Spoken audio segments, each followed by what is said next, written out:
بسم اللہ الرحمن الرحیم۔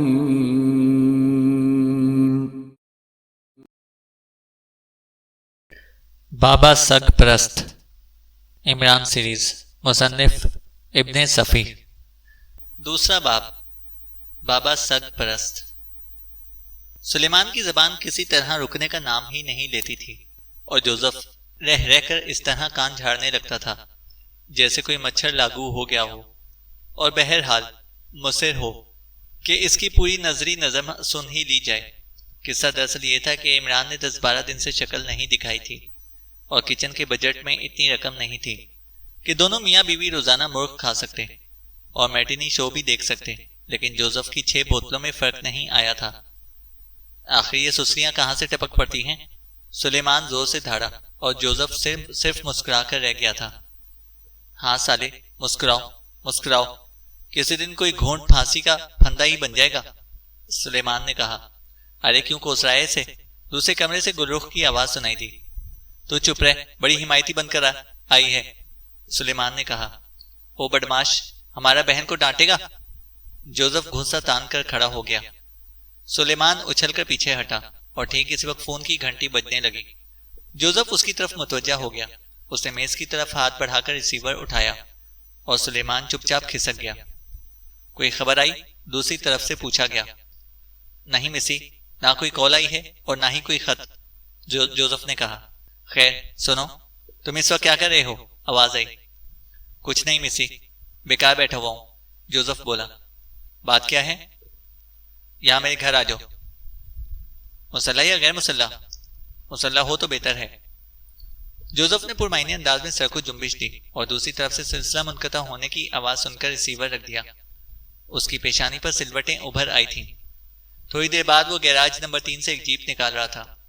جولیا کے بنگلے کی طرف جاتے ہوئے بھی مسلسل سوچتا رہا کہ آخر اس نے جولیا کے لہجے میں کون سا غیر معمولی عنصر محسوس کیا تھا۔ کیا وہ جو خوفزدہ تھی؟ کیا تحیر تھا اس کے لہجے میں؟ کیا عمران کے متعلق کوئی بڑی خبر سنانا چاہتی تھی؟ اور پھر اسے مسلح ہو کر آنے کا مشورہ کیوں دیا تھا؟ اس نے ڈیش بورڈ کے خانے سے بوتل نکال کر 2 گھونٹ لیے اور گاڑی جولیا کے بنگلے کی طرف بڑھتی رہی۔ بنگلے کے کمپاؤنڈ میں تاریکی تھی لیکن پھاٹک کھلا ہوا تھا۔ وہ جیپ کو اندر ہی لیتا چلا گیا۔ برآمدے میں ہیڈ لیمپس کی روشنی پڑی تھی اور جوزف کو ایسا محسوس ہوا جیسے کوئی ایک ستون کی اوٹ سے نکل کر دوسرے ستون کی اوٹ میں چلا گیا ہو۔ اس نے انجن بند کیا، ہیڈ لیمپ بجھائے اور بغلی ہولسٹر سے ریوالور نکال لیا، لیکن برآمدے کی طرف بڑھنے کی بجائے بڑی پھرتی سے زمین پر لیٹ گیا۔ چاروں طرف سناٹے اور اندھیرے کی حکمرانی تھی۔ بنگلے کی ایک آدھ کھڑکی کے دھندلے شیشے کسی قدر روشن نظر آ رہے تھے۔ جوزف کراٹے کی باڑ کی متوازی رینگتا ہوا برآمدے کے بائیں بازو کی جانب پڑتا رہا۔ اس طرف والے ستون کے پیچھے کسی کو چھپتے دیکھا تھا۔ دفتن تاروں بھرے آسمان کے پیشے منظر میں ستون کی اوٹ سے نکلے ہوئے کسی کے سر پر نظر پڑی اور جوزف رک گیا۔ نامعلوم آدمی نے برآمدے سے باہر قدم نکالا تھا اور جھکا جھکا اسی طرف بڑھنے لگا۔ گردن پر قیامت ٹوٹی۔ جوزف نے ریوالور کا دستہ پوری قوت سے رسید کیا تھا۔ اس کے حلق سے عجیب سی آواز نکلی اور وہ پھر اٹھ نہیں سکا۔ جوزف نے بڑی پھرتی سے اس کی جامہ تلاشی لی اور 0.25 کا پستول برآمد کیا۔ بے ہوش ہو جانے والے کے حلق سے نکلنے والی آواز شاید جولیا تک بھی پہنچی تھی اور اس نے قریب کی کسی کھڑکی سے سر نکال کر پوچھا تھا، کون ہے؟ کیا بات ہے؟ بات ختم ہو گئی مسی، اب تم برآمدے میں روشنی کر سکتی ہو، جوزف نے کہا۔ شاید بلب فیوز ہو گیا ہے۔ تم کدھر ہو؟ جولیا نے کہا۔ بائیں بازو کے قریب، جوزف نے جواب دیا۔ ٹھہرو، میں آ رہی ہوں۔ اور پھر برآمدے میں ایک ٹارچ روشن ہوئی اور روشنی کا دائرہ ان دونوں پر آ پڑا۔ اوہ، جولیا تیزی سے ان کی طرف بڑھی۔ ٹارچ بجھا دو مسی، جوزف نے آہستہ سے کہا۔ دیکھوں تو کہ کون ہے، جولیا نے کہا۔ اندر چل کر، جوزف نے کہا اور جھک کر بے ہوش آدمی کو کاندھے پر اٹھا لیا۔ جولیا انہیں اندر لے کر آئی۔ جوزف نے اپنا بوجھ سٹنگ روم کے ایک صوفے پر ڈال دیا۔ یہ کوئی سفید فام غیر ملکی تھا، عمر 30 اور 40 کے درمیان رہی ہوگی۔ اس کی جیب سے برآمد ہوا ہے، جوزف نے 0.25 کا پستول جولیا کی طرف بڑھاتے ہوئے کہا۔ جولیا نے پرتفکر انداز میں سر کو جنبش دی لیکن پستول اس کے ہاتھ سے نہیں لیا۔ بالآخر جوزف اسے اپنی ہی جیب میں ڈالتا ہوا بولا، کیا تمہارا کوئی شناسہ ہے؟ نہیں، شاید یہی آج دن بھر میرا تعاقب کرتا رہا تھا اور اس وقت میں ہی چھٹی حس کہہ رہی تھی کہ کوئی نہ کوئی کمپاؤنڈ میں ضرور موجود ہے۔ جولیا نے کہا۔ تم نے بہت اچھا کیا کہ مجھے بلا لیا، چوروں کی طرح برآمدے میں دبکا ہوا تھا، جوزف نے کہا۔ گویا تم پہلے بہت محتاط تھے، جولیا نے اسے ستائش آمیز نظروں سے دیکھتے ہوئے کہا۔ ہونا پڑا تھا مسی، جب تم نے مسلح ہو کر آنے کی فرمائش کی تھی، جوزف نے کہا۔ تم بہت ذہین ہو جوزف، فضول قسم کے سوالات میں وقت ضائع کرنے کی بجائے صرف ایک ہی ایسا جامع سوال کرتے ہو کہ تمہیں مناسب جواب مل جائے، جولیا نے کہا۔ باس کی صحبت کا اثر ہے، ورنہ میں تو اول درجے کا گاؤدی تھا، جوزف نے کہا۔ دیکھو شاید یہ ہوش میں آنے والا ہے، لاؤ اب اس کا پستول مجھے دے دو اور تم اس پردے کے پیچھے چلے جاؤ، جولیا آہستہ سے بولی۔ جوزف نے بے چونو چرا مشورے پر عمل کیا تھا۔ اجنبی نے کروٹ لی، 2-3 بار ہولے ہولے کر رہا اور پھر اٹھ بیٹھا۔ جولیا پستول کا رخ اس کی جانب کیے سامنے ہی بیٹھی نظر آئی۔ اجنبی نے جلدی سے پلکیں جھپکائیں، جیسے پہلی نظر میں اسے فریبی نگاہ سمجھا ہو۔ تم خواب تو نہیں دیکھ رہے، جولیا نے سخت لہجے میں کہا، اور اجنبی ہونٹوں پر زبان پھیر کر اپنی گردن سہلانے لگا۔ انداز ایسا ہی تھا جیسے ابھی تک وہ سچویشن اس کی سمجھ میں نہ آئی ہو۔ جولیا پھر بولی، تو میرے مکان میں چوروں کی طرح داخل ہونے کی کوشش کیوں کر رہے تھے؟ یہ سراسر الزام ہے، میں تو سڑک پر چلا جا رہا تھا، کسی نے پیچھے سے حملہ کر کے مجھے بے ہوش کر دیا، وہ بالآخر بولا۔ سچی بات، ورنہ تمہاری پستول کی گولی تمہاری کھوپڑی میں پیوست ہو جائے گی، جولیا نے کہا۔ میرا پستول؟ میرا کوئی پستول نہیں ہے، میں پستول نہیں رکھتا، وہ بولا۔ یہ پستول تمہاری ہی جیب سے برآمد ہوا ہے، جولیا نے کہا۔ بہتان ہے، پتہ نہیں کون ہو تم اور کیا چاہتی ہو، وہ بولا۔ کیا واقعی تم تشدد کے بغیر اپنی زبان نہیں کھولو گے، جولیا نے کہا۔ بہت خوب، اب عورتیں بھی تشدد کی دھمکی دینے لگیں، وہ ہنس کر بولا۔ تم آج دن بھر میرا تعاقب کرتے رہے ہو، جولیا نے کہا۔ خاتون، یقیناً تمہیں کوئی غلط فہمی ہوئی ہے، اس نے کہا۔ میں وقت ضائع کر رہی ہوں، مجھے چاہیے کہ پولیس کو اطلاع کر دوں، جولیا نے کہا۔ پتہ نہیں کیا کہہ رہی ہو، وہ اٹھنے کی کوشش کرتا ہوا بولا۔ بیٹھے رہو ورنہ فائر کر دوں گی، جولیا نے کہا۔ عجیب مصیبت ہے، وہ بولا۔ سچی بات بتاؤ۔ کیسی سچی بات، وہ بولا۔ تم ان لوگوں میں سے معلوم ہوتے ہو جو اس بیچاری کو زبردستی اپنے ساتھ لے گئے ہیں، جولیا نے کہا۔ کون کس کو اپنے بیچاری کو زبردستی اپنے ساتھ لے گئے ہیں، اسے متحیرانہ انداز میں پوچھا۔ روزا میکسویل کو، جولیا نے کہا۔ میں نہیں جانتا تم کس کا ذکر کر رہی ہو، وہ بولا۔ مجھے اس سے کوئی سروکار نہیں، میں تو صرف یہ جاننا چاہتی ہوں کہ تم میرا تعاقب کیوں کر رہے تھے اور پھر اس طرح میرے گھر میں داخل ہونے کی کوشش کیوں کی، جولیا نے کہا۔ میں تمہارے ہر الزام کی تردید کرتا ہوں، وہ بولا۔ اچھی بات ہے، جولیا نے کہا اور اونچی آواز میں بولی۔ جوزف، اب تم آخر سے سنبھال سکتے ہو۔ جوزف پردے کے پیچھے سے نکلا اور آہستہ آہستہ چلتا ہوا ان دونوں کے درمیان آ کر کھڑا ہوا اور اس کا رخ اجنبی کی طرف تھا۔ ایسا معلوم ہوتا تھا جیسے اجنبی کو سکتہ ہو گیا ہو، بلکہ جھپکائے بغیر جوزف کو دیکھے جا رہا تھا۔ اب کیا کہتے ہو، جوزف گرایا۔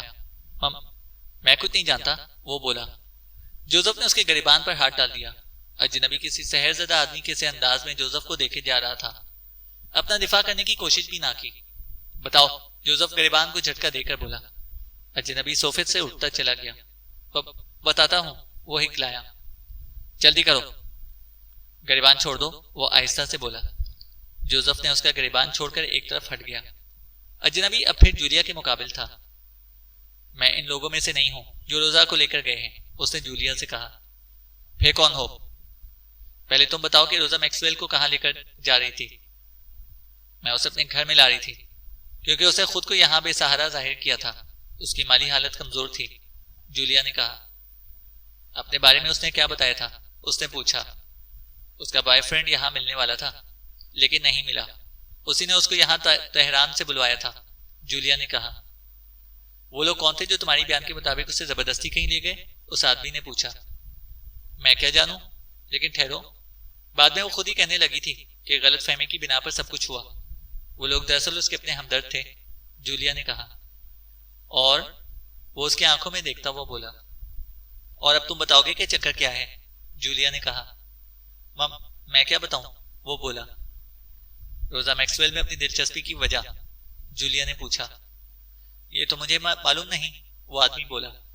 جوزف شروع کر دو، جولیا نے سخت لہجے میں کہا۔ دوسرے لمحے میں جوزف کا بایاں ہاتھ اس کے جبڑے پر پڑا تھا، وہ صوفے پر ڈھیر ہو گیا۔ یہ تمہیں مار ڈالے گا اور تم یہیں دفن کر دیے جاؤ گے، جولیا سرد لہجے میں بولی۔ ٹھہرو بتاتا ہوں، وہ دونوں ہاتھ اٹھا کر بولا۔ جوزف جہاں تھا وہیں رک گیا۔ مجھ سے کہا گیا تھا کہ اس میں دلچسپی لینے والوں پر نظر رکھوں، وہ آدمی بولا۔ کس نے کہا تھا؟ جولیا نے پوچھا۔ میں نہیں جانتا، مجھے ایک فون نمبر دیا گیا تھا، اس سے ہدایت حاصل کرنی تھی، اس آدمی نے کہا۔ تمہارے ساتھ اور کون ہے؟ جولیا نے پوچھا۔ کوئی بھی نہیں ہے، میں تنہا آیا تھا، وہ آدمی بولا۔ کہاں سے آئے تھے؟ ہانگ کانگ سے، میرا تعلق پیری تانگ سے ہے، وہ اس آدمی نے کہا۔ اوہ، تو وہ فون نمبر تمہیں کہاں سے ملا تھا؟ جولیا ہونٹ سکوڑ کر رہ گئی۔ وہ مجھے ہانگ کانگ ہی میں دیا گیا تھا، اور مجھے قطعی علم نہیں تھا کہ یہاں آ کر کیا کرنا ہے، اس کے علاوہ کہ اس فون نمبر سے ہدایت حاصل کروں، اس آدمی نے کہا۔ میرے مکان میں گھسنے کی کوشش کیوں کر رہے تھے؟ جولیا نے پوچھا۔ اسی فون نمبر سے ہدایت ملی تھی کہ تم سے معلوم کروں کہ تمہارا ان لوگوں سے کیا تعلق ہے جو روزہ میکسویل کو لے کر گئے ہیں۔ ظاہر ہے کہ تم ایک سفید فام عورت ہو، اور میری معلومات کے مطابق وہ لوگ مقامی ہی ہیں، اس آدمی نے کہا۔ کیا تم نے انہیں روزہ کو لے جاتے دیکھا تھا؟ جولیا نے کہا۔ نہیں، میں نے نہیں دیکھا، وہ بولا۔ تم اس وقت کہاں تھے جب روزہ میرے ساتھ ہوٹل سے نکلی تھی؟ جولیا نے پوچھا۔ میں نے تمہارا تعاقب کرنے کی کوشش کی تھی، لیکن راستے میں گاڑی خراب ہو گئی اور مجھے رک جانا پڑا، اس آدمی نے کہا۔ پھر تمہیں میرا سراغ کیسے ملا؟ جولیا بولی۔ اسی فون نمبر سے تمہارا پتہ مجھے بتایا گیا تھا۔ فون نمبر بتاؤ، جولیا نے کہا۔ اس سے پہلے تم یہ بتاؤ کہ فون نمبر معلوم کرنے کے بعد تم میرے ساتھ کیا برتاؤ کرو گی، اس آدمی نے کہا۔ یہ باتیں بات کی ہیں، جولیا نے کہا۔ نہیں، پہلے اس کا تصفیہ ہونا چاہیے، وہ بولا۔ میں تصفیہ کروں مسی؟ جوزف گرایا۔ نہیں، ٹھہرو، میں جانتی ہوں کہ تم نے بہت دنوں سے کوئی قتل نہیں کیا، اس وقت تمہارے خون کی پیاس شدید ہو گئی ہوگی، جولیا ہاتھ اٹھا کر بولی۔ جوزف برا سا منہ بنائے ہوئے پیچھے ہٹ گیا، اور جولیا نے اجنبی سے کہا، میں صرف تمہاری زندگی کی ضمانت دے سکتی ہوں۔ میں نہیں سمجھا تم کیا کہنا چاہتی ہو؟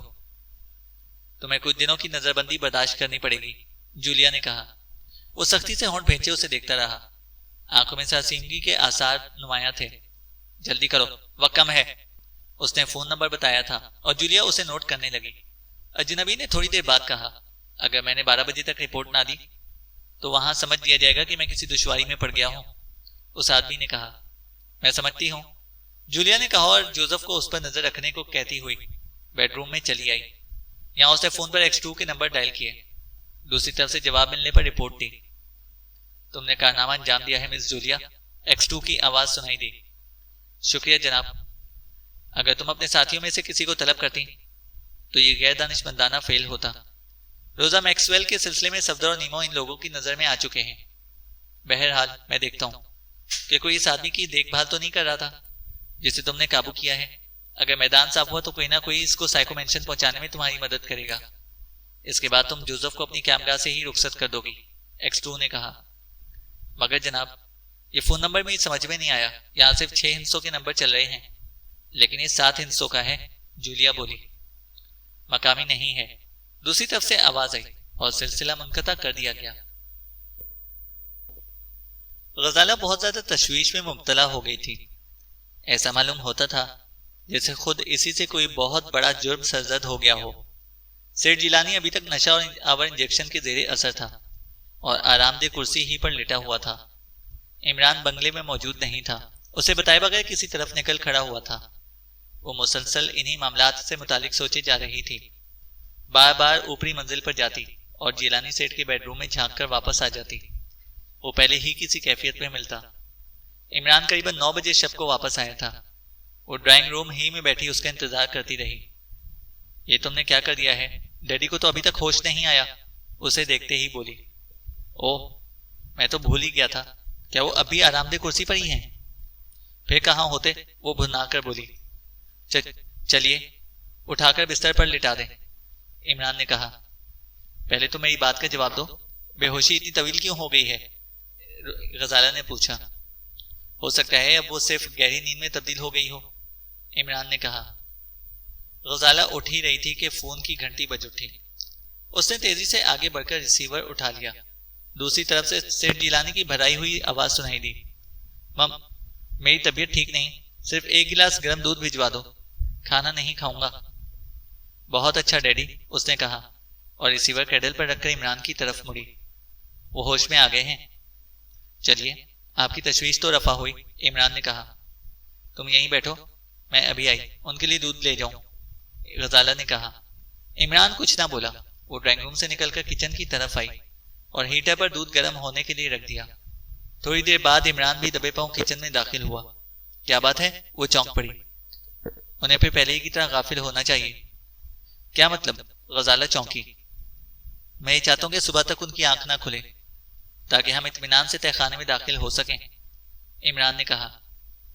تو گویا تم ایک بار پھر انہیں انجیکشن دینا چاہتے ہو، غزالہ نے کہا۔ نہیں، اب انجیکشن کی ضرورت نہیں، کیوں نہ دودھ میں کچھ دے دیا جائے۔ تمہارے پاس اس قسم کی چیزیں آئی کہاں سے ہیں؟ غزالہ بولی۔ بازار سے لایا ہوں اسی لیے گیا تھا، عمران نے کہا۔ اس سے ڈیڈی کو کوئی نقصان تو نہیں پہنچے گا؟ غزالہ نے پوچھا۔ سوال ہی پیدا نہیں ہوتا۔ غزالہ کے چہرے پر الجھن کے آثار نمایاں تھے۔ ایسا لگتا تھا جیسے وہ اس سازش میں شریک ہونے کے لیے تیار نہیں، لیکن پھر عمران نے باتوں کے جال میں الجھا کر اسے اس بات پر آمادہ کر لیا تھا۔ دودھ میں خواب آور دوا شامل کر دی گئی۔ پھر 11 بجے وہ اس کمرے میں داخل ہوئے جس میں تہہ خانے کا راستہ تھا۔ ارے دفتن غزالہ اچھل پڑی۔ کیا بات ہے؟ عمران اسے غور سے دیکھتا ہوا بولا۔ یہاں تو نقشہ ہی بدل گیا ہے۔ کیا مطلب؟ عمران نے کہا۔ فرش کی نوعیت ہی بدلی ہوئی ہے۔ مجھے اچھی طرح یاد ہے کہ یہاں کا فرش بڑے بڑے سلیبوں سے بنایا گیا تھا اور انہی میں سے ایک سلیب جمایا نہیں گیا تھا، اسے اس کی جگہ سے ہٹایا بھی جا سکتا تھا، غزالہ نے کہا۔ اوہ، لیکن کچھ مت کہو، میں خود دیکھ رہی ہوں کہ فرش کی بناوٹ بدل دی گئی ہے، غزالہ نے کہا۔ اور یہ بات آپ کے علم میں نہیں کہ بناوٹ کب تبدیل کی گئی؟ عمران بولا۔ یقین کرو، ورنہ میں اتنی زحمت کیوں مول لیتی، پتہ نہیں کب ایسا ہوا، غزالہ بولی۔ تو کیا آپ کبھی کچھ دنوں کے لیے یہاں سے چلی بھی جاتی ہیں؟ عمران نے کہا۔ کیوں نہیں، پچھلے ہی سال گرمیوں کی چھٹیاں میں نے اپنے نانیہال میں گزاری ہیں، غزالہ بولی۔ اوہ، تو اب تہہ خانے میں داخلے کی کوئی صورت نہیں، عمران بولا۔ اب میں کیا بتاؤں، غزالہ نے کہا۔ یہ تو ناممکن ہے کہ انہوں نے کوئی متبادل راستہ بنوائے بغیر یہاں والے راستے کو مسدود کر دیا ہو، عمران نے کہا۔ میری پریشانیوں میں اضافہ ہی ہوتا چلا جا رہا ہے، وہ ایک کرسی پر بیٹھتی ہوئی بولی۔ عمران کسی گہری سوچ میں ڈوب گیا تھا، خالی نظروں سے اسے دیکھتا رہا۔ اب کیا کریں؟ غزالہ نے تھوڑی دیر بعد تھکی سی آواز میں کہا۔ دوسرا راستہ تلاش کریں گے، عمران بولا۔ مگر کہاں؟ ظاہر ہے اسی عمارت کے اندر ہی کہیں ہوگا، عمران بولا۔ اتنی بڑی عمارت میں، غزالہ بولی۔ آپ کو تہہ خانے کا سائز یاد ہے؟ عمران نے سوال کیا۔ زیادہ عمر نہیں تھی، لیکن کچھ یاد ہے۔ میرا خیال ہے کہ جتنے رقبے میں اوپر کی تعمیر ہے اتنے ہی رقبے میں تہہ خانہ بھی ہو، یا ہو سکتا ہے اس سے کچھ چھوٹا۔ لیکن ٹھہرو، اب مجھ میں اتنی سکت بھی نہیں ہے کہ سارے کمروں کا سامان ہٹاتی پھروں، غزالہ نے کہا۔ تلاش کی ابتدا اسی کمرے سے ہوگی، عمران بولا۔ تمہاری عقل تو نہیں ماری گئی؟ یہاں آپ کیا تلاش کرو گے؟ غزالہ بولی۔ دوسرا راستہ بنانے کے لیے وہ زیادہ دور نہ گئے ہوں گے، عمران نے کہا۔ لیکن پہلے ہی راستہ کیوں بند کیا گیا؟ غزالہ نے کہا۔ اس لیے کہ انہوں نے اس کے سلسلے میں ایک اور رازدار بنا لیا تھا، عمران نے کہا۔ تمہارا اشارہ میری طرف ہے؟ وہ اسے گھورتی ہوئی بولی۔ جی ہاں، آپ ہی کی طرف ہے۔ جب آپ بہت چھوٹی تھی تو اس تہہ خانے کا کوئی اور مصرف رہا ہوگا، اور اب کچھ اور ہے، ورنہ راستہ بدلنے کا سوال ہی پیدا نہیں ہوتا، عمران نے کہا، اور وہ پھر سوچ میں پڑ گئی اور کچھ دیر بعد بولی۔ شاید یہ بھی ٹھیک ہی کہہ رہے ہو۔ عمران دیواروں کی طرف متوجہ ہو گیا، تھوڑی دیر تک مختلف حصوں کو ٹھونک بجا کر دیکھتا رہا، پھر بولا۔ اس کی دونوں اطراف کے کمرے بھی دیکھ لیے جائیں؟ پہلے اسے درست کراؤ، بعد میں دیکھیں گے۔ نہیں، لگے ہاتھوں ہی ٹھیک رہے گا، ورنہ بعد میں کام زیادہ معلوم ہوگا، عمران نے کہا۔ آپ کی مرضی، عمران نے کہا اور کمرے کی دوبارہ سیٹنگ شروع کر دی۔ اس کے بعد وہ دائیں طرف والے کمرے میں داخل ہوئے۔ سب سے پہلے اس کے فرش کا جائزہ لیا گیا، لیکن بات نہیں بنی۔ عمران مایوسانہ انداز میں سر ہلا کر بولا، شاید ان کے مقدر ہی میں خرابی لکھی ہوئی ہے۔ ایسی بے دردی سے اظہار خیال نہ کرو، غزالہ بولی۔ کہیں آپ نے تہ خانے کے بارے میں خواب تو نہیں دیکھا تھا؟ عمران بولا۔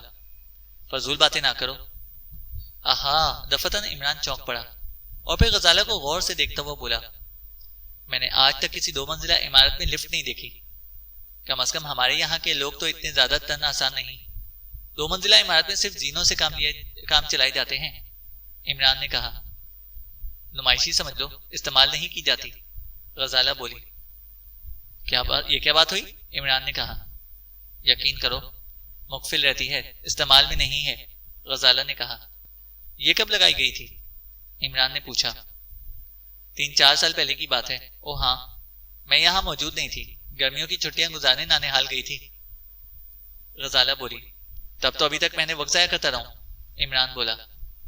لیکن لفٹ، غزالہ بولی، اوپر بھی جا سکتی ہے اور نیچے بھی، مگر وہ تو مقفل رہتی ہے، پتہ نہیں چابی کہاں رکھی ہوگی، غزالہ نے کہا۔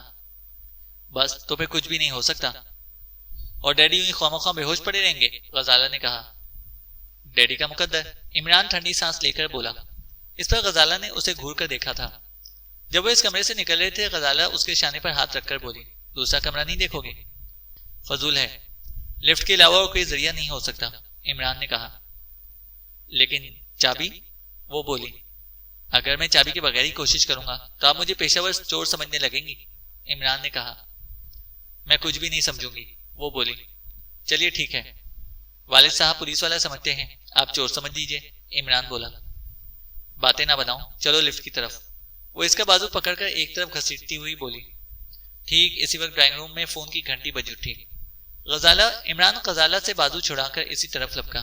ٹھہرو ٹھہرو، تم مت اٹھانا، کہتی ہوئی وہ اس کے پیچھے دوڑی تھی، لیکن اس سے پہلے ڈرائنگ روم میں نہ پہنچ سکی۔ عمران نے ریسیور اٹھا لیا اور وہ دروازے ہی میں رک کر اسے قہر آلود نظروں سے گھورتی رہی۔ ہیلو، عمران ماؤتھ پیس میں بولا، اور وہ بری طرح چونک پڑی، کیونکہ وہ تو بالکل سیٹھ جیلانی کی سی آواز تھی۔ ادھر کوئی فون پر کہہ رہا تھا، ابھی تک صرف 3 افراد سامنے آئے ہیں، لیکن عورت کے بارے میں ابھی تک یقین کے ساتھ نہیں کہا جا سکتا کہ وہ بھی انہی میں سے ہے یا نہیں۔ سفید فام غیر ملکی عورت جولیانا فٹس واٹر ہے۔ مردوں کے نام، عمران نے سیٹھ جیلانی کی سی آواز میں کہا۔ ان کے نام معلوم نہیں ہو سکے، لیکن وہ زیر نگرانی ہیں، تم بابا سے فوراً مل لو، آواز آئی۔ فوراً بہت مشکل ہے، کیونکہ میں پیچیدگی میں مبتلا ہو گیا ہوں، مروڑ کے ساتھ، عمران نے کہا۔ صبح کو صحیح، یہ بہت ضروری ہے۔ اور وہ کیا کر رہا ہے؟ آواز آئی۔ بکواس کے علاوہ اور کچھ بھی نہیں کرتا، عمران نے کہا۔ اچھا، شب بخیر، آواز آئی۔ عمران ریسیور رکھ کر غزالہ کی طرف مڑا۔ اس کی آنکھیں حیرت سے پھیلی ہوئی تھیں اور چہرہ پسینے سے بھیگ گیا تھا، حالانکہ یہاں گرمی بھی نہیں تھی۔ کہیے، کیسی رہی؟ عمران ڈٹائی سے ہنس کر بولا۔ آخر تم کیا کرتے پھر رہے ہو؟ غزالہ بولی۔ پھر کیا کرتا؟ کہہ دیتا کہ وہ بے ہوش پڑے ہوئے ہیں ہماری کارروائی کی بنا پر، عمران نے کہا۔ کہہ دیتے کہ سو رہے ہیں، غزالہ بولی۔ دیکھیے، یہ ایسے ہی کسی آدمی کی کال تھی جو اچھی طرح جانتا ہے کہ سیٹھ صاحب 2 بجے سے پہلے نہیں سوتے، اور اس کے لیے بھی انہیں خواب آور انجیکشن لینا پڑتا ہے، ورنہ وہ 11:15 بجے ان سے یہ نہ کہتا کہ بابا سے فوراً مل لو، عمران نے کہا۔ اوہ، لیکن تھا کون؟ غزالہ نے پوچھا۔ محترمہ، یہی معلوم کرنا ہمارا مقصد ہوتا تو سیٹھ صاحب کی آواز بنا کر کیوں اس سے جواب دیتا؟ یہاں تو بات بنانے کی پڑی ہوئی تھی، لہٰذا مروڑ والی پیچش ہو گئی، عمران نے کہا۔ تم سچ مچ میرا دماغ خراب کر دو گے، غزالہ بولی۔ سوال ہی پیدا نہیں ہوتا، میں تو دماغ درست کر دینے کی تنخواہ لے رہا ہوں، عمران نے کہا۔ کیا مطلب؟ غزالہ بولی۔ یہی کہ اگر کوئی گڑبڑ ہے تو انہیں راہ راست پر لائے جائے۔ ویسے کیا آپ کے دادا صاحب بابا کہلاتے ہیں؟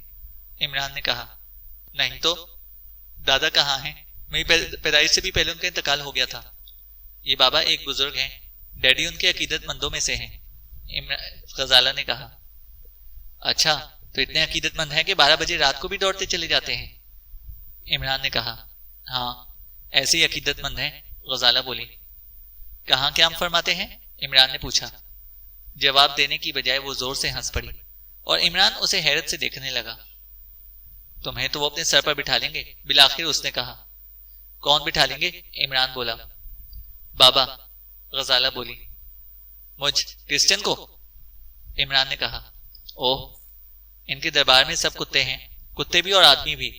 میرا مطلب تھا کہ کتے کے پلوں یا ان کی والدہ محترمہ کے لیے تمہارا یہ جذبہ دیکھ کر نہال ہو جائیں گے، عمران غزالہ نے کہا۔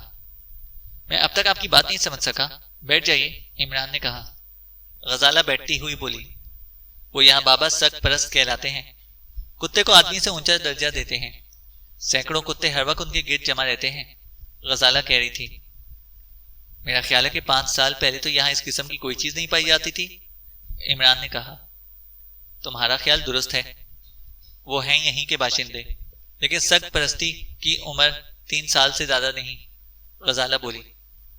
خواجہ سگ پرست کی نسل سے تو تعلق نہیں رکھتے، عمران نے کہا۔ کس سے کہانیوں والی کوئی بات نہیں ہے، یعنی ان پر کبھی کسی کتے نے کوئی احسان نہیں کیا تھا، وہ خود ہی بہت بڑے محسن ہیں آوارہ کتوں کے، غزالہ نے کہا۔ اور آپ کے ڈیڈی کی عقیدت مندی کا بھی یہی سبب ہے، عمران کے لہجے میں حیرت تھی۔ میں نہیں جانتی، یہاں بہت تیرے ان کے عقیدت مند ہیں، وہ برا سا منہ بنا کر بولی۔ اوہ، کہیں میری کتیا کے پلے ان بابا ہی نے تو نہیں اٹھوا لیے، عمران یک بیک چونک کر بولا۔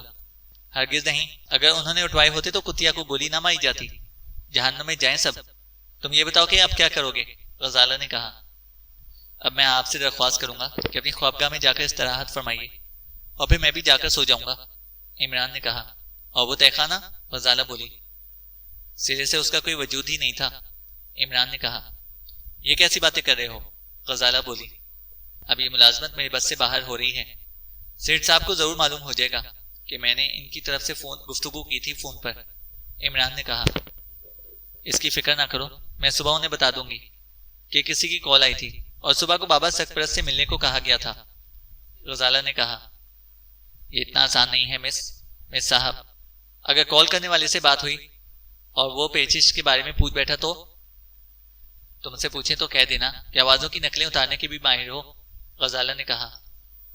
تب وہ سوچیں گے کہ کہیں جعلی دستاویزات بھی تو تیار نہیں کرتا، بہرحال نوکری جائے گی، لہٰذا اس ذلت سے یہ بہتر ہوگا کہ خود ہی بھاگ کھڑا ہوں، عمران نے کہا۔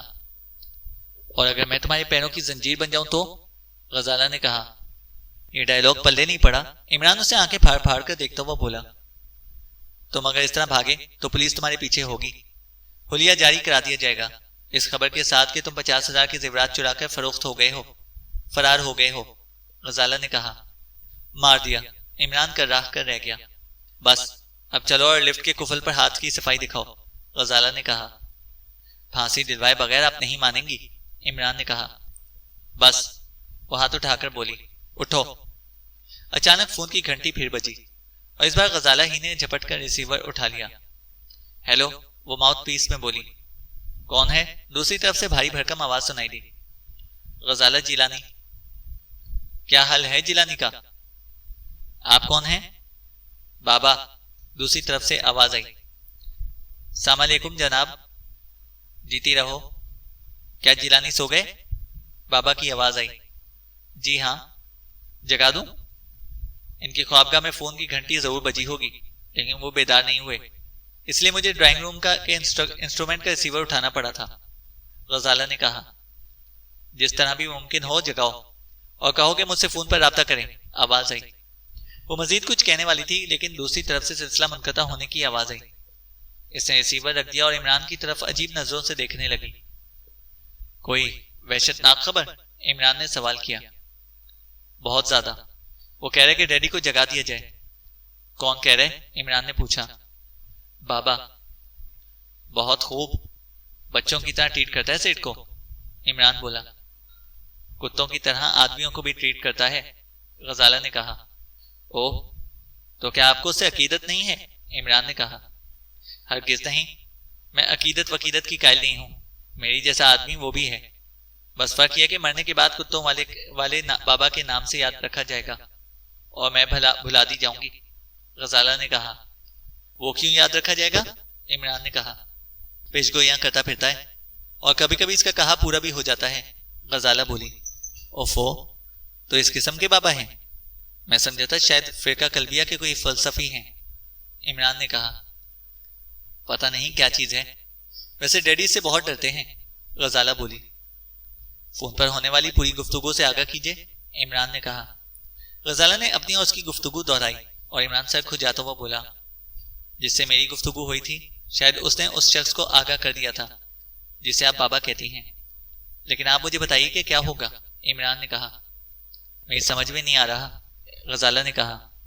بس تو پھر مجھے فرار ہو جانے دیجیے، عمران نے کہا۔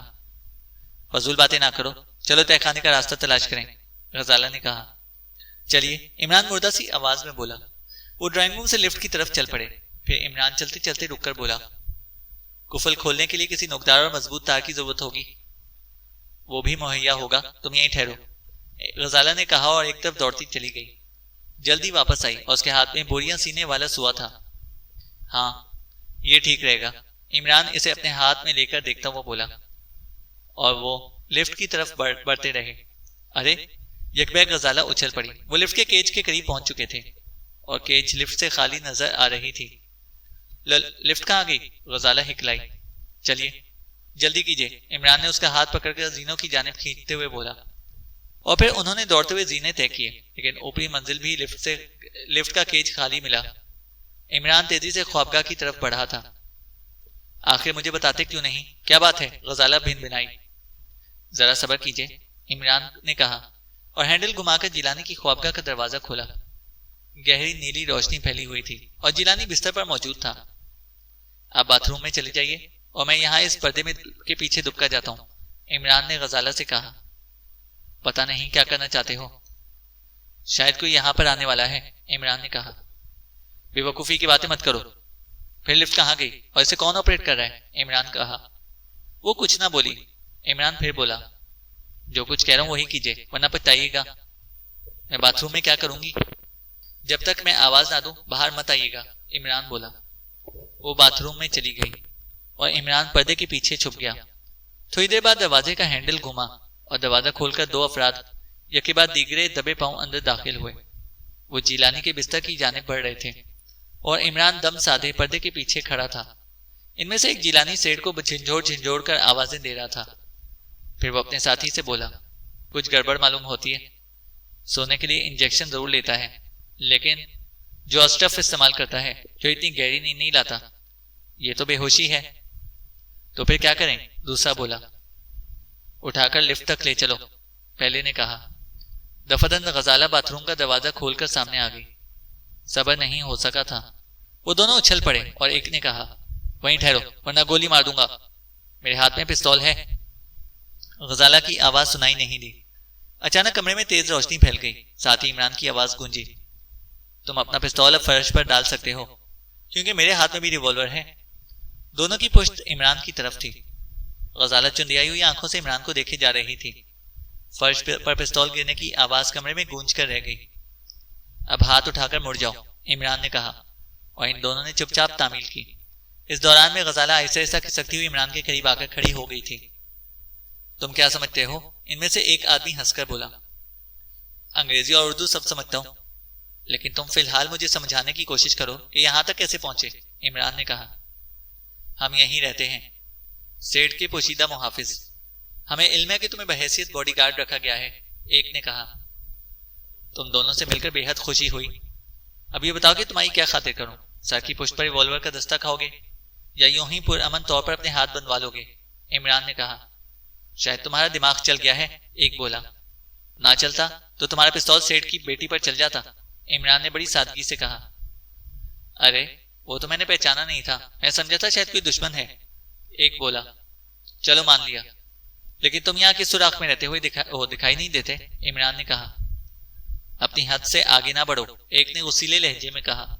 مجھے بتاؤ کہ میری حد کہاں سے شروع ہوتی ہے اور کہاں ختم ہو جاتی ہے، عمران بولا۔ ہم صرف سیٹ کو جواب دے ہیں، ایک بولا۔ لیکن ان کے بیدار نہ ہونے پر تمہیں تشویش کیوں ہو گئی ہے اور تم انہیں کہاں لے کر جانا چاہتے ہو، عمران نے پوچھا۔ سیٹ خطرے میں ہے، ایک بولا۔ میری موجودگی میں یہاں کوئی بھی خطرے میں نہیں ہے، عمران نے کہا۔ بات نہ بڑھاؤ ورنہ پچھتاؤ گے، ایک بولا۔ بات بڑھائے بغیر بھی پچھتاتا ہی رہتا ہوں، تم اس کی فکر مت کرو۔ میں صاحب وہ نائلون کی ڈوری لائیے جو آپ نے مچھلیاں پکڑنے والی جال کے لیے منگوائی تھی، لیکن ٹھہریے، پہلے وہ پستول اٹھا کر مجھے دے دیجیے، عمران نے کہا۔ غزالہ نے پستول اٹھا کر اس کے ہاتھ میں تھماتے ہوئے کہا، پہلے میں پولیس کو فون کر دوں گی، پھر ڈوری لاؤں گی۔ ایسی غلطی بھی نہ کیجیے گا، عمران نے طویل سانس لے کر کہا۔ کیوں؟ سیٹھ سے ان کے بیان کی تصدیق کیے بغیر میں اس کا خطرہ مول نہیں لے سکتا، عمران بولا۔ اچھی بات ہے، کہتی ہوئی غزالہ باہر چلی گئی۔ تم خواہ مخواہ اپنا اور ہمارا وقت ضائع کر رہے ہو، ان میں سے ایک نے ناخوشگوار لہجے میں کہا۔ مجبوری ہے، میں یہ سب کچھ اپنی حد میں رہ کر کر رہا ہوں۔ تم دونوں اس رات بھی سیٹھ کے پوشیدہ محافظ رہے ہوگے جب وہ یہاں سے غائب ہو گئے تھے اور اپنے بازو کی ہڈی توڑوا کر واپس آئے تھے، عمران نے کہا۔ اچھا، تو تم کیا کرو گے؟ ایک بولا۔ تمہارے ہاتھ پیر باندھ کر یہیں ڈال دوں گا تاکہ سیٹھ صاحب کی آنکھ کھلتے ہی تمہاری خیریت دریافت کر سکیں۔ ملازمت سے الگ کر دیے جاؤ گے، ایک نے کہا۔ وفاداری کا الٹا صلہ ملے گا تو یہی صحیح، عمران بولا۔ بھلا تم کس طرح ہم دونوں کے ہاتھ باندھو گے؟ تنہا ہو اور ہم تم سے کمزور بھی نہیں ہیں، ایک نے کہا۔ شہزوری کے توڑ کے کئی نسخے کا موجد بھی ہوں، ڈور آ جانے دو، خود ہی دیکھ لو گے، عمران نے کہا۔ اب یہ حضرت سر ہی ہو رہے ہیں تو چپ چاپ بندوا لو ہاتھ پیر، سیٹھ کے جاگنے پر دیکھا جائے گا، ایک نے دوسرے سے کہا۔ اچھی بات ہے، تم کہتے ہو تو۔ خبردار، ہاتھ اوپر ہی اٹھائے رکھو، میں مروت میں نہیں کروں گا، عمران نے ریوالور کو جنبش دے کر کہا۔ یار، یہ شخص پاگل ہی معلوم ہوتا ہے، ایک بولا۔ معلوم نہیں ہوتا، بلکہ تم ایک ٹھوس حقیقت بیان کر رہے ہو۔ 15 دن ہوئے پاگل خانے سے بھاگا ہوں۔ سیٹھ سے ملاقات نہ ہو گئی ہوتی تو سیاست میں حصہ لینا شروع کر دیتا، عمران نے کہا۔ خاموش ہو، دوسرا برا سا منہ بنا کر بولا۔ دونوں کے چہروں پر ذرا برابر بھی پریشانی کے آثار نہیں پائے جاتے تھے۔ ایسا معلوم ہوتا تھا جیسے وہ جو کچھ بھی کر رہے ہوں اس میں جھوٹ کا شائبہ بھی نہ ہو۔ تم لوگ کہاں چھپے رہتے ہو؟ عمران نے سوال کیا۔ وہ دونوں اسے گھور کر رہ گئے، کچھ بولے نہیں۔ اتنے میں غزالہ واپس آ گئی۔ نائلون کی مضبوط ڈور کا لچھا اس کے ہاتھ میں تھا۔ مس غزالہ، آپ دونوں ہی پچتائیں گے، ان میں سے ایک نے کہا۔ لیکن غزالہ کچھ کہنے کی بجائے عمران کی طرف دیکھ کر رہ گئی، شاید اس سے معلوم کرنا چاہتی تھی کہ ان دونوں کے ہاتھ پیر کس طرح باندھے جائیں۔ کھڑی منہ کیا دیکھ رہی ہیں؟ پچھاڑیے ایک ایک کو اور ہاتھ پیر باندھنا شروع کر دیجئے، عمران بولا۔ دماغ تو نہیں چل گیا؟ میں پچھاڑوں گی، وہ بھنا کر بولی۔ اس پر وہ دونوں ہنسنے لگے اور عمران کڑک کر بولا، اے دان بند کرو، ہم مشورہ کر رہے ہیں۔ پتہ نہیں یہ جانور کہاں سے ہاتھ لگائے، ایک نے دوسرے کو آنکھ مار کر کہا۔ عمران اس ریمارک کو اس طرح نظر انداز کر گیا جیسے کسی اور کی بات ہو رہی ہو۔ کیوں دیر کر رہے ہو؟ غزالہ نے غصیلے لہجے میں کہا۔ میں کیا کروں؟ میرے دونوں ہاتھ پھنسے ہوئے ہیں، ایک میں ریوالور ہے اور دوسرے میں پستول، عمران نے کہا۔ اور پیروں میں مہندی لگی ہوئی ہے، دوسرا ہنس کر بولا۔ کہاں؟ عمران بوکھلا کر پیروں کی طرف دیکھنے لگا۔ مقابل نے موقع غنیمت جان کر اس کے دونوں ہاتھ پکڑ لینے کی کوشش کی۔ کون جانے عمران یہی چاہتا ہو، کیونکہ دوسرے ہی لمحے اس نے دائیں جانب کھسک کر کچھ ایسی چھلانگ لگائی کہ جوتے کی نوک اس کی بائیں کن پٹی پر پڑی اور وہ کسی کٹے ہوئے درخت کی طرح ڈہتا چلا گیا۔ دوسرا ہیز بیس میں ہی تھا کہ ریوالور کا دستہ اس کی کن پٹی پر بیٹھا۔ دونوں تلے اوپر ڈھیر ہو گئے۔ غزالہ کے چہرے پر ہوائیاں اڑ رہی تھیں۔ عمران احمقانہ انداز میں بولا، اب تو باندھ سکتی ہیں نا، دونوں بے ہوش ہو گئے ہیں۔ تمہیں بے ہوش کر دینے کے علاوہ بھی کچھ اور آتا ہے، وہ کھسیانی ہنسی کے ساتھ بولی۔ لیکن اس میں بھی حفظ مراتب کا خیال رکھتا ہوں، عمران نے کہا۔ پھر دونوں نے مل کر ان کے ہاتھ پیر باندھ دیے اور عمران نے انہیں اٹھا کر باتھ روم میں پہنچایا۔ یہ کیا کر رہے ہو؟ غزالہ نے کہا۔ یہ یہیں پوشیدہ رہ کر سیٹھ صاحب کی محافظت کریں گے، بس اب یہاں کا کام ختم، چلیے لفٹ کی طرف، عمران نے کہا۔ وہ کتنی دیر بے ہوش رہیں گے؟ غزالہ نے پوچھا۔ اس کی فکر نہ کیجیے، اپنی جگہ سے ہل بھی نہیں سکیں گے، عمران بولا۔ اور اگر انہوں نے شور مچایا تو؟ مچانے دیجیے، کیونکہ آوازیں باتھ روم ہی میں گھٹ کر رہ جائیں گی۔ رہے سیٹھ صاحب تو وہ صبح سے پہلے بیدار نہ ہو سکیں گے، عمران نے کہا۔ دل نہیں چاہتا کہ انہیں ڈیڈی کے قریب چھوڑا جائے، غزالہ بولی۔ تو پھر؟ عمران بولا۔ کسی اور کمرے میں بند کر دیں، غزالہ نے کہا۔ اچھا تو پھر اٹھائیے، میں جا کر اس کمرے کا دروازہ کھولتا ہوں، عمران نے کہا۔ میں اٹھاؤں گی، غزالہ بولی۔ تو پھر کیا میں اٹھاؤں گا؟ اب وہ اتنے لاٹ صاحب بھی نہیں ہیں کہ اٹھائے پھرتے رہیں، بس ایک باری کافی ہے، عمران نے کہا اور تیزی سے باہر نکل گیا اور غزالہ اس کے پیچھے لپکی۔ پتہ نہیں کیوں اسے ایسا محسوس ہو رہا تھا جیسے ڈھم بھاگ نکلنے کے چکر میں ہو۔ اس نے سوچا اگر وہ دونوں لفٹ کے ہی ذریعے اوپر آئے تھے تو لفٹ اوپر ہی رکی ہوگی، پھر ڈھم نیچے کیوں جا رہا تھا؟ غزالہ نے اسے زینوں کے قریب جا دیا اور راستہ روک کر کھڑی ہو گئی۔ یہ کدھر چلے؟ لفٹ اوپر ہے۔ آپ ضرور گردن کٹ پائیں گی، میں اب یہاں نہیں ٹھہرنا چاہتا، اس نے کہا۔ پہلے تہ خانہ، غزالہ نے کہا۔ اب میں اسے غیر ضروری سمجھتا ہوں کیونکہ وہ دونوں تہ خانے سے ہی آئے تھے، عمران نے کہا۔ اور تمہارا خیال ہے کہ وہ دونوں سچ مچ ڈیڈی کے محافظ ہیں؟ غزالہ بولی۔ ہوں یا نہ ہوں، مجھے اب اس معاملے سے ذرا برابر بھی دلچسپی نہیں ہے، عمران نے کہا۔ آخر کیوں؟ غزالہ بولی۔ آپ مجھ سے زیادہ بے وقوف نہیں ہیں، اس لیے آپ کو تو معاملے کی نوعیت کا اندازہ ہو ہی جانا چاہیے تھا، عمران نے کہا۔ تم یہی کہنا چاہتے ہو نا کہ ڈیڈی کسی قسم کا فراڈ کر رہے ہیں؟ غزالہ بولی۔ میں کچھ نہیں کہنا چاہتا کیونکہ ابھی تک انہی کی چھت کے نیچے ہوں اور تھوڑی دیر پہلے انہی کا نمک کھا چکا ہوں، عمران نے کہا۔ چلو فراڈ ہی صحیح، لیکن میں اس معاملے کی تہہ تک پہنچنا چاہتی ہوں، میری مدد کرو، غزالہ بولی۔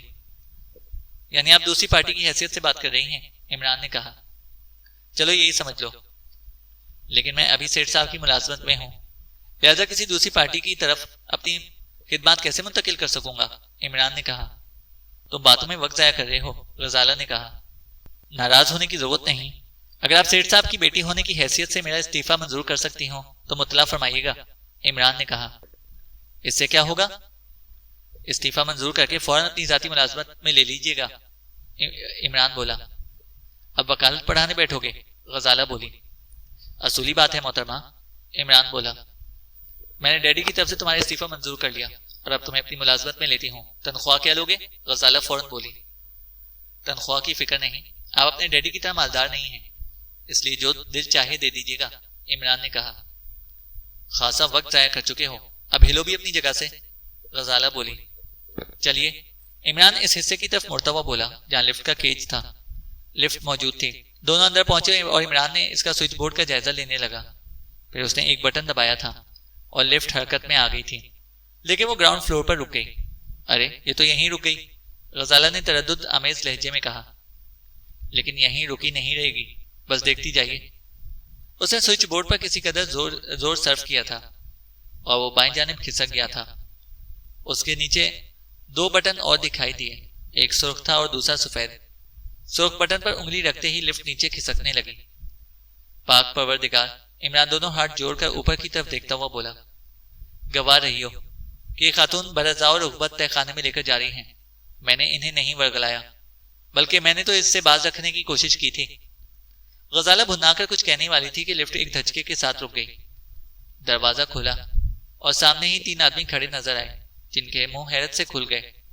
غزالہ سے پہلے عمران لفٹ سے نکلا اور پھر بڑے اطمینان سے مڑ کر بولا، آئیے آئیے، شاید یہ لوگ اوپر جانا چاہتے ہیں، عمران نے کہا۔ ان لوگوں کو دیکھ کر غزالہ کے ہاتھ پیر پہلے ہی پھول گئے تھے۔ وہ کھلاہٹ میں لفٹ سے نکل آئی۔ پھر عمران نے اس سمت میں آگے بڑھنا چاہا، لیکن وہ تینوں راہ میں حائل ہو گئے اور ایک نے کہا، کیا خیال ہے، تم کیا کر رہے ہو؟ یہاں کی صفائی کرنی ہے، عمران نے جواب دیا۔ اتنی دیر میں غزالہ سنبھل گئی تھی، اس نے کڑے تیوروں کے ساتھ انہیں مخاطب کیا، تم لوگ کون ہو اور ہمارے تہ خانے میں کیا کر رہے ہو؟ دفتن ان میں سے ایک نے ریوالور نکال لیا اور اس کا رخ عمران کی طرف کرتا ہوا بولا، اپنی جگہ سے ہلے بھی تو فائر کر دوں گا۔ آپ تو کہہ رہی تھی کہ تہ خانہ خالی ہوگا، لیکن یہاں تو ایک ریوالور بھی موجود ہے، عمران نے غزالہ سے کہا۔ کیا تم جانتے نہیں کہ میں تمہارے مالک کی بیٹی ہوں؟ غزالہ جی کڑا کر کے بولی۔ اسی لیے تو میں جاننا چاہتا ہوں کہ یہاں آپ کا کیا کام؟ ان میں سے ایک بولا۔ میں اپنی مرضی کی مالک ہوں، غزالہ بولی۔ پہلے تو کبھی ایسا نہیں ہوا۔ ضرورت نہیں سمجھی تھی، وہ بوڑھا سا منہ بنا کر بولی، لیکن اسے کیوں ساتھ لائی ہیں؟ اپنے ملازم کو جہاں چاہوں گی لے کر جاؤں گی، تم دخل اندازی کرنے والے کون ہوتے ہو؟ فی الحال ان دونوں کو بند کر دو، اس نے اپنے دونوں ساتھیوں سے کہا۔ ملاحظہ فرمایا آپ نے؟ عمران نے طنزیہ لہجے میں مخاطب ہو کر کہا۔ سن رہی ہو؟ پتہ نہیں کیا چکر ہے، غزالہ بولی۔ چلو، ریوالور والے نے بائیں جانب اشارہ کیا، اور اگر میں انکار کر دوں تو؟ عمران نے بھی آنکھیں نکالی۔ زیادہ تیزی دکھانے کی ضرورت نہیں، ورنہ سچ مچ گولی مار دی جائے گی، ایک نے کہا۔ چلیے جناب، عمران نے غزالہ کی طرف دیکھ کر مایوسانہ انداز میں کہا۔ غزالہ نے اسے اشارہ کیا کہ وہ بھی ریوالور نکال لے، لیکن عمران ٹھنڈی سانس لے کر فربا آواز میں بولا، یہی تو حماقت سرزد ہوئی ہے کہ ریوالور اور پستول دونوں اوپر چھوڑ آیا ہوں۔ غزالہ نچلا ہونٹ دانتوں میں دبا کر رہ گئی۔ اوہو، تو جناب نہ صرف ریوالور اور بلکہ پستول بھی رکھتے ہیں، ریوالور والے نے کہا۔ سیٹھ صاحب کا باڈی گارڈ ہوں، اس کے لیے تو توپ بھی رکھ سکتا ہوں، عمران نے کہا۔ اوہ، فضول باتوں میں وقت ضائع کیوں کر رہے ہو؟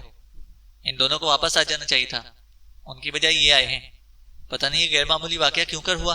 تیسرا بولا۔ میں بتاتا ہوں، عمران سینے پر ہاتھ مار کر بولا۔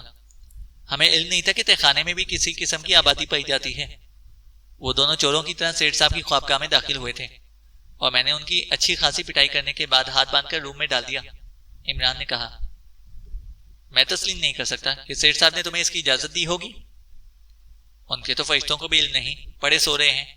اتنی دھینگا مشتی بھی ہو گئی لیکن ان کی آنکھیں ناخنی، پتہ نہیں کیا کھا کر سوتے ہیں۔ عمران نے کہا، اس کے باوجود بھی اب تم دونوں کو یہیں رکنا پڑے گا۔ ایک نے کہا، یقیناً تمہارا دماغ چل گیا ہے۔ عمران سے ہلا کر بولا، تم دونوں انہیں دیکھو، میں اوپر جا رہا ہوں۔ اس نے اپنے دونوں ساتھیوں سے کہا اور لفٹ کی طرف بڑھ گیا۔ ضرور دیکھو، لیکن یہیں کھڑے کھڑے ہم یہاں سے 1 انچ بھی آگے نہ بڑھیں گے، عمران نے ان دونوں سے کہا۔ انہوں نے لفٹ کی طرف دیکھا جو اوپر جا رہی تھی۔ دفتن دونوں نے ریوالور والے سے کہا، تم انہیں کور کیے رکھو، میں بھی آیا۔ کچھ دور چلنے کے بعد وہ ایک دروازے سے گزر کر نظروں سے اوجھل ہو گیا۔ ادھر عمران نے غزالہ سے پوچھا، کیا خیال ہے؟ چھین لو انصاف سے ریوالور، تم سے کچھ بھی نہیں ہو سکے گا، بڑے گاؤدی ہو۔ غزالہ جل کر بولی، اچھا بھائی، اب تم ریوالور میرے حوالے کر دو، ورنہ میری نوکری کی خیر نہیں، میرے صاحب کو غصہ آ گیا ہے۔ عمران نے کہا، اگر یہ بات ہے تو چھین لو۔ وہ ہنس کر بولا، ہاتھا پائی سے کیا فائدہ، چپ چاپ میرے حوالے کر دو۔ عمران نے بے حد سنجیدگی سے کہا۔ غزالہ اسے اس طرح دیکھنے لگی جیسے وہ سچ مچ پاگل ہو گیا ہو۔ چلو، ورنہ برا حشر ہو جائے گا، اب شاید سیٹھ صاحب بھی تمہارے لیے کچھ نہ کر سکیں۔ وہ ریوالور کو جنبش دے کر بولا، کیوں، کیا وہ کسی کے باپ کے نوکر ہیں؟ غزالہ آنکھیں نکال کر بولی، یہ بہت ہی نازک مسائل ہیں محترمہ۔ ریوالور والے نے بڑے ادب سے کہا، میں نہیں سمجھی تم کیا کہنا چاہتے ہو۔ غزالہ نے کہا، اس کے علاوہ اور کچھ بھی نہیں کہنا چاہتا، کہ جو کہا جائے وہی کیجیے، شاید اسی طرح آپ لوگوں کے لیے بہتری کی کوئی صورت نکل آئے۔ ریوالور والا بولا، تم تو ایسی باتیں کر رہے ہو جیسے ڈیڈی تمہارے زیر دست ہوں۔ یہاں نہ کوئی زیر دست ہے اور نہ کوئی زبردست۔ اوہو، تو یہ جمہوری تہخانہ ہے، عمران چہک کر بولا۔ ٹھیک اسی وقت اس نے دوسرے آدمی کی آواز سنی جو کہہ رہا تھا، ارے تم لوگ ابھی تک یہیں کھڑے ہو؟ یہ لوگ بات بڑھا رہے ہیں۔ ریوالور والے نے جواب دیا، تمہارے بس میں ہو تو بات گھٹانا سکھا دو۔ وہ بولا۔ دوسرا آدمی قریب آ گیا جس کے ہاتھ میں عجیب وضع کا پستول تھا۔ عمران سر جھٹک کر بولا، یک ناشد دو شد۔ وہ اس عجیب وضع کے پستول کے مصرف سے بخوبی واقف تھا اور اب اسے اپنی عافیت سچ مچ خطرے میں نظر آنے لگی تھی۔ پھر قبل اس کے کہ وہ اس کے تدارک کی کوئی تدبیر سوچتا، اس نے ایک ڈانٹ نکل کر غزالہ کے شانے میں پیوست ہو گئی۔ وہ چیخی تھی اور گھٹنوں کے بل فرش پر گر پڑی تھی۔ خبردار، جنبش نہ کرنا۔ ریوالور والے نے عمران کو دھمکی دی، لیکن عمران نے کسی جمناسٹک کے سے انداز میں الٹی جست لگائی۔ ریوالور سے فائر ہوا تھا اور گولی اس کے بائیں کان کے قریب سے نکل گئی۔ اتنے میں ڈارٹ گن نے بھی دوبارہ لوڈ کر لی تھی۔ ریوالور سے دوسرا فائر ہوا اور عمران اس بار بھی بال بچا، لیکن بالآخر ڈارٹ اپنا کام کر ہی گئی۔ غزالہ پہلی بے ہوش ہو چکی تھی اور عمران سیدھا کھڑا رہنے کی کوشش میں جھوم رہا تھا، اور پھر وہ بھی منہ کے بل فرش پر آ رہا۔ چینل کو سبسکرائب کریں اور بیل آئیکن کو پریس کریں تاکہ ہماری ہر اپڈیٹ آپ کو بر وقت مل سکے۔